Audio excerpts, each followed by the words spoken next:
Good day to everyone. In this video, we learn about the types of black box testing.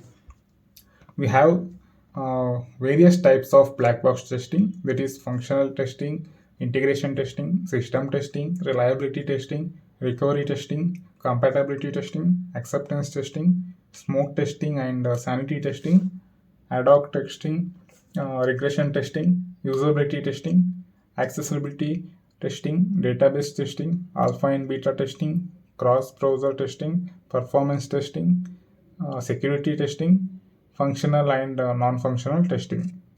These are the types of black box testing. Now let us study about the first testing, that is functional testing. Functional testing, it is also called as component testing. Here, testing each and every component thoroughly according to the requirement specification by the customer is called as functional testing. Here, the tester will test the each and every component or a feature thoroughly and see if it is meeting the requirement specification of given by the customer. This is called as functional testing. For example, login feature, username, password, whether they are working correctly or not. Checking this is called functional testing. Let us see an example for functional testing. Citibank, they want one software application for the banking purpose, and they ask iFlex company to develop it for them. They will give the requirement specification, that is, whenever the customer enters the URL on the browser, he should be navigated to the login page, and once he enters the valid username and valid password, only then he should be navigated from login page to home page. Once he clicks on the amount transfer feature in the home page, then he should be navigated to the amount transfer page. In that amount transfer page, it should display from account number to account number and the amount to be transferred. Once the user enters the valid account number and the account number to which the money need to be transferred, and then also the necessary amount on the transfer, and click on the transfer, the money should be transferred to his account. This is the requirement specification given by the Citibank. And further to those requirements, they have also specified that in the login page, the username should accept only 8 to 22 characters, and the password, it should accept only from 8 to 36 characters, and special character also allowed. And in the amount transfer page, the from account number text field, it should accept only 10-digit integer, and it should accept only those accounts which are created by the manager of the bank. Then in to account number text field, it should accept 10-digit integer, and it should accept only those accounts created by the manager. Then in amount text field, it should accept only positive integers, and it should not accept more than the balance available in the account. These are the requirements given by the Citibank to develop a software for them.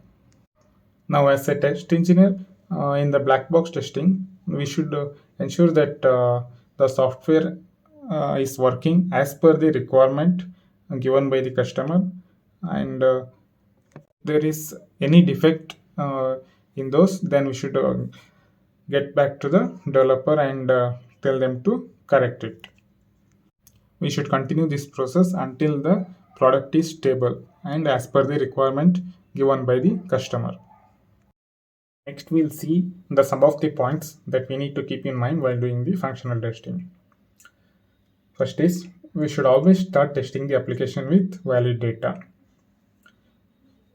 That means we should not start testing with the invalid data. We should always start testing the application with valid data, so that it saves time. If we find any of the defect, then we can get back to the developer and get it corrected. So we should always start with valid data.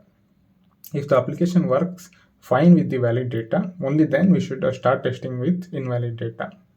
As we said earlier, we should first start with valid data. Only if it is working fine, then we should start with invalid data. If the application is not working for one invalid data, then we can continue the testing for other invalid value also. And if it is not working fine, then we can finally submit the defect report with all the invalid values. That means we should not submit the defect report by doing the one invalid data test.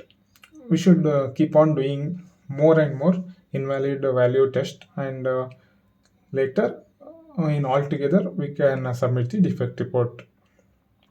Next is, while doing testing, we should not assume the requirement. If we have any doubt, we can get them clarified from the person who has the knowledge of the requirement. Here we should not assume the things, because customer requirement will be different. We cannot assume the things. We should ask the expert, or those who have more knowledge about the requirement of the customer. Next is, we should not do over testing. That means we should not test all the junk values. It should be limited. We should not spend more time only by testing with junk values.